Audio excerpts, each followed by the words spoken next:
Hi, welcome back to Genesis Custom Sabers, and I wanted to show you this brand new custom Badaxx that I just completed, and I'll show you some of the detailing of what I did on the hilt itself in a moment. But I wanted to demonstrate first the Crystal Shard 4.5, which I used in this saber specifically so that I could utilize the NeoPixel feature and my NPX1 blade to deliver this.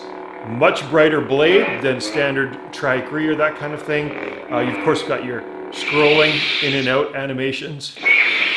Still very durable, very balanced, and you've got all the different colors. And of course with the Plecter cards, when you switch the saber off, that sound font will remember that color that you used. You hold down the auxiliary button, which is the trigger, and you just toggle through. This has got 6 sound fonts, 6 of my sound fonts, the last 3 of which have special blade animations. So the pixels are designed to do different things. Of course, this is my unhinged sound font.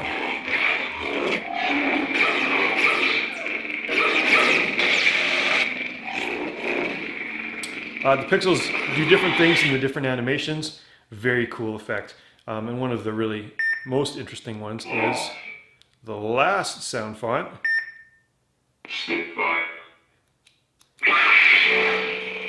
Of course, you've got a really cool fire effect, flame effect. Loads of fun to play with. Of course, you can have different colors for your flame effect.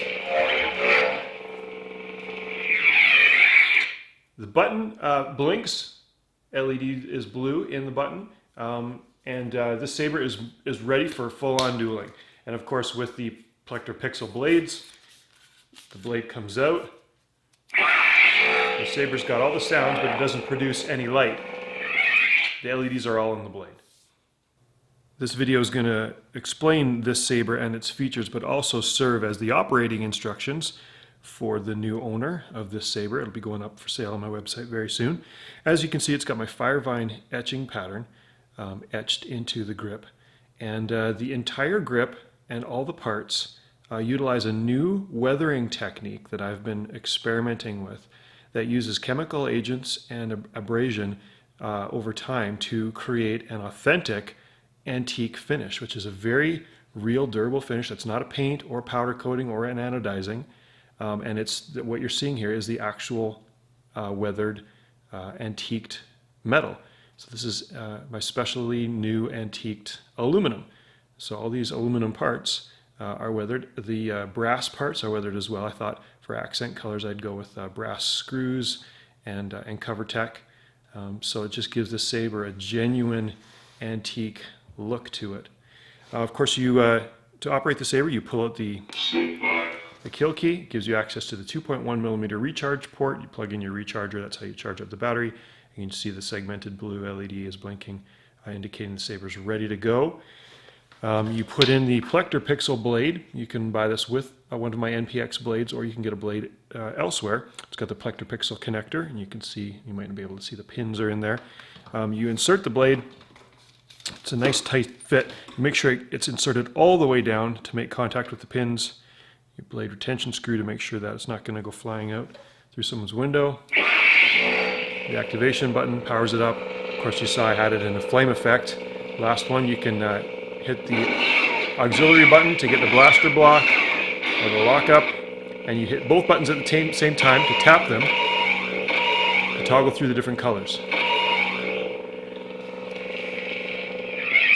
Of course, to switch fonts, you hold down the auxiliary button when the saber's off. Toggles to the next font, ready to go.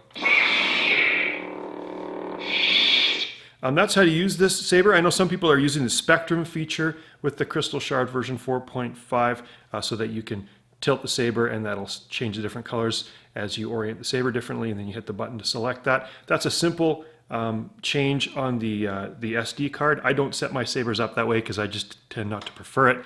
But if you want to, you can read in the manual and make simple changes to the SD card, which is what I'll show you next. how to get access to the SD card.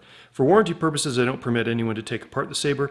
It is certified for hard dueling. If you are going to be using it for hard dueling, you want to make sure that you just use a screwdriver to ensure that these screws remain tight periodically as you're dueling, because they have been known to vibrate loose for people who are doing really extreme hard dueling with heavy grade blades and things like that.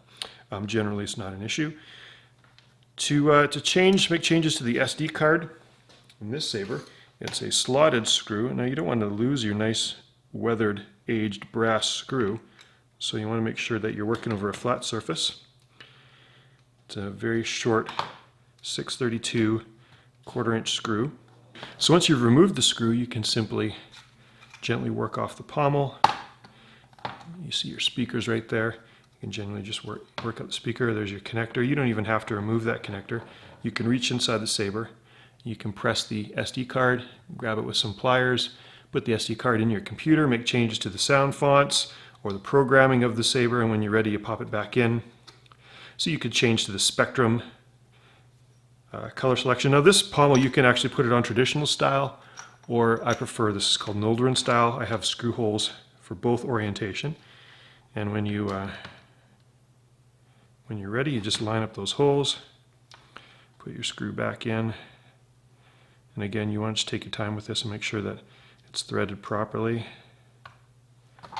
Sometimes it's easier to do with the screwdriver. I sometimes back it off, so counterclockwise until I feel the threads grab, and then I go clockwise. Now with brass and aluminum, they're soft metals. You don't need to tighten it very much. Just tight enough. Ready to go. So that's this new saber. I hope the new owner is going to be really pleased with it. Again, it's going to be going up for sale on my website very soon. Thanks again for watching.